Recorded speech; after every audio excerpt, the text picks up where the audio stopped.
PS1, apa kabar semuanya? Baik. Baik, alhamdulillah hari ini adalah pertemuan untuk sejarah Indonesia atau sejarah wajib. Dan teman-teman, tanggal 5 atau pekan depan kita sudah melaksanakan penilaian akhir semester ya, atau pas semester ganjil. Nah, hari ini yang akan kita bahas adalah bahasan bab 3. Sebelumnya di pertemuan hari Senin yang lalu kita sudah membahas mengenai bab kedua ya. Jadi bab kedua itu dengan bab 3 sebenarnya masih ada keterkaitan. Di mana bahasan bab 2 kita ada sekilas gitu ya, bahasan mengenai perjuangan tetapi sebelum tahun 1908. Sedangkan yang bab 3 lebih kepada pembahasan setelah gitu ya. Ada nggak sih perbedaannya gitu ya? Ada nggak sih ciri atau karakteristik dari masing-masing perjuangan? Kita akan coba bahas pada hari ini. Nah, ini adalah subbab pertama, di mana subbab pertama bahasannya mengenai seperti apa sih karakteristik atau ciri khas perjuangan yang dilakukan oleh bangsa Indonesia sebelum tahun 1908 dengan sesudah tahun 1908. Di sini sudah Ibu buatkan 2 kolom. Ya, kalau tadi ada yang bertanya apakah harus dibuat 2 kolom, Bu? Kalau menurut Ibu untuk memudahkan pembelajaran kalian harus dibuat. Kenapa? Supaya terlihat perbedaannya gitu ya. Kira-kira kalau yang sebelum seperti apa, yang setelah itu seperti apa. Silakan teman-teman dilihat, inilah perbedaan karakteristik perjuangan sebelum tahun 1908 dengan sesudah tahun 1908. Baik, saya mulai dulu dari Fajar. Fajar, disebutkan poin yang pertama sebelum tahun 1908. Baik. Iya, ini adalah karakteristik pertama. Baik, di mana perjuangan bangsa Indonesia terhadap perlawanan terhadap kolonialisme sebelum tahun 1908 lebih kepada figur pemimpinnya adalah rajanya. Kalau tidak raja, bangsawan. Kalau tidak bangsawan, adalah tokoh agama. Contoh saja, teman-teman pernah tahu perang ini?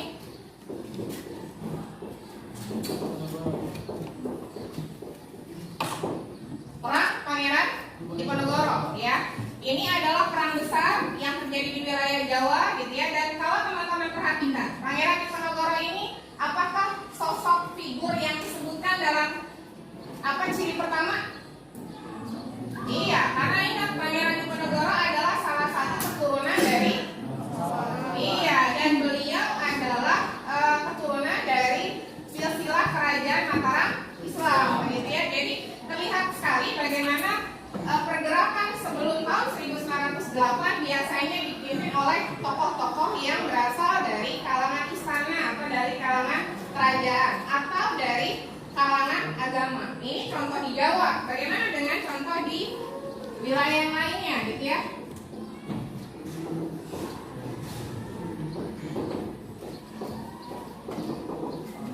Ya, ini adalah juga sebuah gambaran perlawanan yang dilakukan atau dipimpin oleh tokoh agama. Rata-rata yang berasal dari tokoh agama adanya di kawasan Aceh, gitu ya. Waalaikumsalam. Jadi kalau di Aceh, gitu ya, kita bisa lihat bagaimana perlawanan di Aceh ini kebanyakan dipimpin oleh para tokoh-tokoh agama ya. Sebut saja ada Panglima Polri, kemudian ada Teku Umar, ya, kemudian ada Teku Cititiro, begitu ya. Jadi ini adalah sebuah gambaran bagaimana perlawanan sebelum tahun 1908 identiknya dipimpinnya oleh seorang tokoh agama, tokoh raja ataupun tokoh bangsawan. Nah, bagaimana dengan sudah tahun 1908 ya?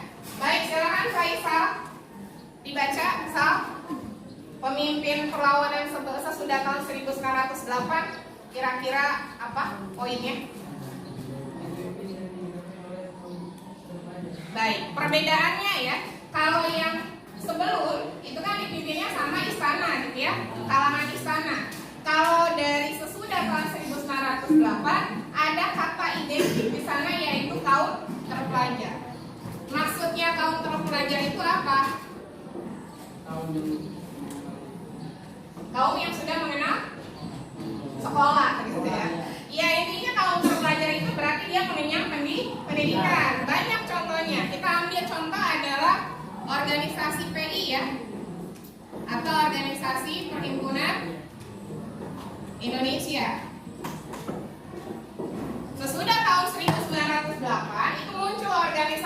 organisasi yang sifatnya sudah nasional. Sebut saja Budi Utomo, kemudian juga ada Perhimpunan Indonesia, ada Indis Partis, ada PNI, begitu ya, dan lain sebagainya. Nah, mereka yang memimpin pergerakan ini bukan dari kalangan istana, tapi mereka adalah kaum terpelajar.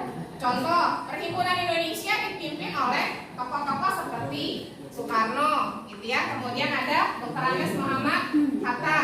Mereka mendirikan itu ketika ada di negeri Belanda, ketika mereka sedang mengenyam pendidikan di sana, melanjutkan studi di negeri Belanda.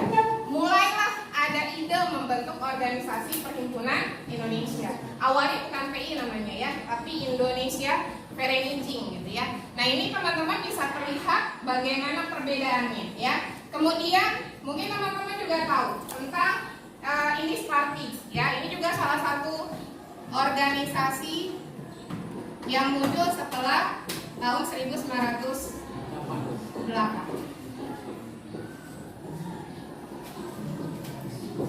Nah, tokoh pembentuknya atau tokoh pendirinya disebutnya dengan 3 serangkai. Ada yang tahu siapa saja yang masuk dalam golongan 3 serangkai? Dia adalah salah satu fasilitas rumah sakit terbesar nasional yang ada di Jakarta. Ada yang tahu? RSCM? Betul, Cipto Gani. Nah, Cipto, Dr. Cipto Mangunkusumo. Beliau adalah salah satu pendiri dari Indis Partis. Ya, ini adalah organisasi basisnya politik pertama di Indonesia. Kemudian yang kedua ada Douwe Dekker. Masih ingat Douwe Dekker? Apakah beliau orang Indonesia? Bukan, beliau adalah orang Belanda. Kalau zaman sekarang mah yang sepak bola naturalisasi begitu ya. Meskipun dia orang Belanda, tapi ternyata beliau terbukti mendirikan organisasi pergerakan nasional di Indonesia ya. Kemudian juga ada Ki Hajar Dewantara ya. Beliau adalah pendiri dari Taman Siswa ya, di mana Ki Hajar Dewantara adalah salah satu tokoh yang kita sebut adalah Bapak Pendidikan Indonesia. Jadi kalau dilihat dari backgroundnya jelas beda ya. Kalau yang ini sebelum rata-rata dari golongan kerajaan, golongan agamawan. Tapi kalau yang sesudah nih, nah ini sudah lebih dimotori, digerakkan oleh kaum terpelajar. Baik, kemudian di poin yang kedua. Poin yang pertama sudah paham untuk tokoh pemimpinnya? Ada pertanyaan dulu nggak? Cukup jelas ya siapa tokoh pemimpinnya. Baik, yang kedua, silakan proceed.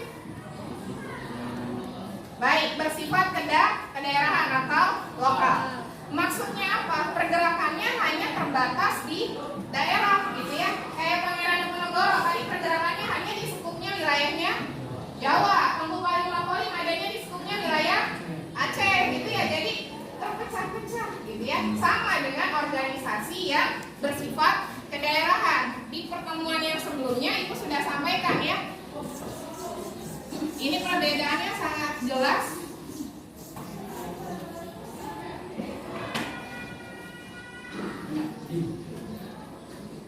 Ini adalah yang bersifat daerah. Ada yang namanya Jong Java, kemudian Jong Celebes, betul. Kemudian Jong Borneo, kemudian Jong Sumatera Nanggon, dan masih banyak yang lainnya ya. Kita ambil contoh beberapa aja. Kalau yang bersifat nasional tadi ya, Perhimpunan Indonesia, Indis Partis, Perhimpunan Nasional Indonesia atau juga dikenal dengan Partai Nasional Indonesia. Kemudian juga ada Taman Siswa dan masih banyak yang lainnya. Ada Syarikat Dagang Islam ya. Nah, ini adalah perbedaan. Kita lihat yang daerah. Kalau Jong Java, isi komunitas partainya organisasinya berarti orang-orang yang berasal dari Jawa. Kalau Jong Celebes dari Sulawesi. Kalau Jong Borneo, nama lain dari Kalimantan ya. Jong Sumatera Nanggon, ya dari Sumatera. Jong Islami Tembon berarti hanya komunitas orang-orang Muslim. Jadi sifatnya lokal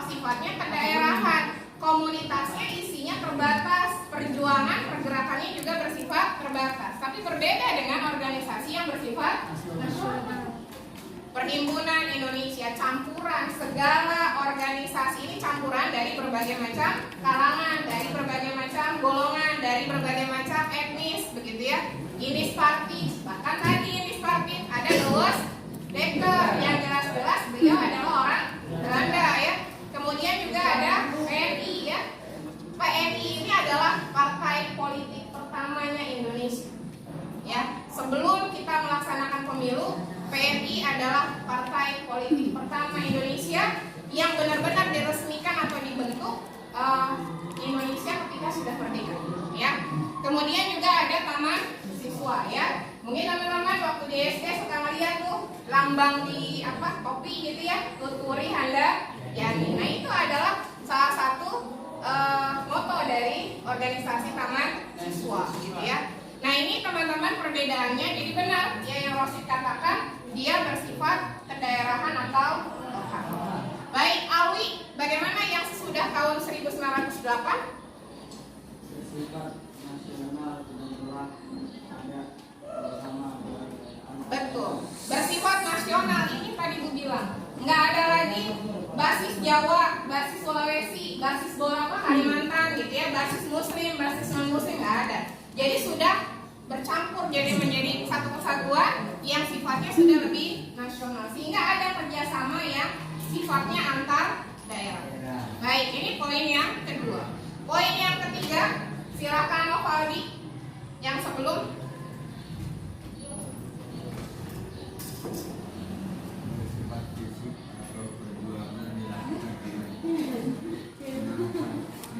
Baik, bersifat fisik ya. Berarti yang diandalkan otak atau otot? Otot. Nah, kalau bersifat fisik berarti yang diandalkan otot atau otak? Otot, gitu ya. Jadi kalau yang sebelum tahun 1908 lebih kepada fisik saja, gitu ya, mengangkat senjata, gitu ya. Beda dengan yang sifatnya sesudah, gitu ya. Kalau sesudah tahun 1908 berbeda, gitu ya. Coba kita biar membandingkan lebih enak, Nabila. Silakan Bil. Kalau yang sesudah tahun 1908 bagaimana?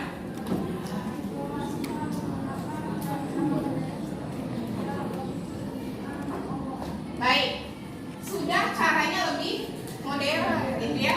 Nggak ada lagi yang namanya pakai hanya sekedar otot, adu otot, kekuatan senjata, tapi mengandalkan ini apa?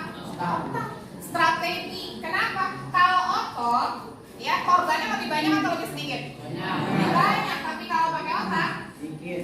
Iya, gitu ya. Jadi memang ini sebuah gambaran yang jelas teman-teman ya, bahwa kalau yang sebelum tahun 1908 kita hanya mengandalkan kekuatan senjata. Sayangnya kita titik lemahnya ada di sini. Kenapa? Karena senjata kita masih terbatas. Ciri khas senjata yang dimiliki oleh bangsa Indonesia dalam berjuang di masa itu adalah bambu. Bu, bukan yang kita pakai Bu, senapan, pistol, iya, tapi itu